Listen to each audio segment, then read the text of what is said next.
చూపిస్తాను. ఈ సంక్రాంతికి మీరు ఇలా తయారు చేసుకోండి, చాలా బాగుంటాయి. నేనైతే 1 కేజీ మినపగుళ్ళు నైట్ నానబెట్టుకున్నానండి. మార్నింగ్ శుభ్రంగా కడుక్కొని మిక్సీలో వేసుకుంటున్నాను. మీరు గ్రైండర్లోకైనా ఆడించవచ్చు, రుబ్బుకోవచ్చు. నేనైతే మిక్సీలోనే వేస్తున్నాను. నేనైతే ఇందులో ఎలాంటి టేస్టింగ్ సాల్ట్లు, సోడా ఉప్పులు అలాంటివి ఏమీ వేయనండి. క్రిస్పీగా వస్తాయి. కొంచెం మినపగుళ్ళు కూడా విడిగా తీసుకొని అందులో వేసుకుంటే బాగుంటాయండి. ఒక పక్కన వేసాను, మీకు గమనిస్తున్నారో లేదో. 1 కప్పు ఇడ్లీ రవ్వ అయితే తీసుకున్నాను. అది 100 గ్రాముల వరకు ఉంటుంది. 1 కేజీకి 100 గ్రాములు ఇడ్లీ రవ్వ వేసుకున్నాను. అది శుభ్రంగా కడుక్కోవాలి. శుభ్రంగా కడిగేసిన తర్వాత అందులో గట్టిగా నీళ్ళన్నీ పిండేసి అందులో కలుపుకోవాలి. 1 కేజీకి 100 గ్రాములు సరిపోతుందండి.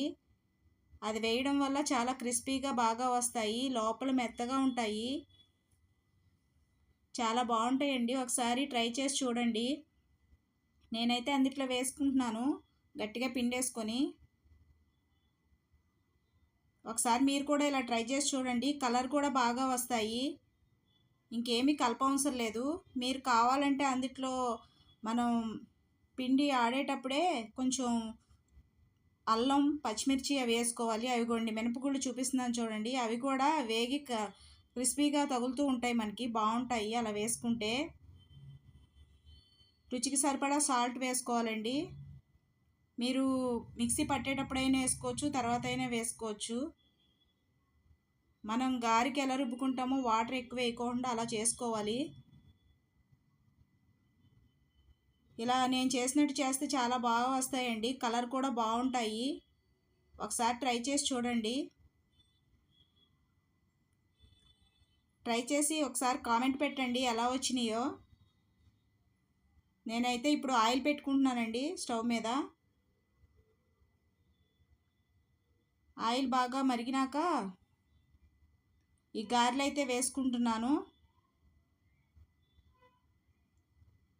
పిండి అయితే అలా కొంచెం గట్టిగా ఉన్నట్టు ఉండాలి, మనం గారెలు వేస్తుంటే వచ్చినట్టు ఉండాలి. నేనైతే గారెలు వేసేసుకుని చూపిస్తున్నాను, లేట్ అవుతుందని మీకు. చాలా బాగా వస్తాయండి. నా రెసిపీస్ కనుక మీకు నచ్చితే లైక్ చేయండి, షేర్ చేయండి, సబ్స్క్రైబ్ చేయండి. గారెలు చూడండి కలర్ బాగా కనిపిస్తున్నాయి. ఒకసారి ట్రై చేసి చూడండి, ఇలా అయితే చాలా బాగుంటాయి.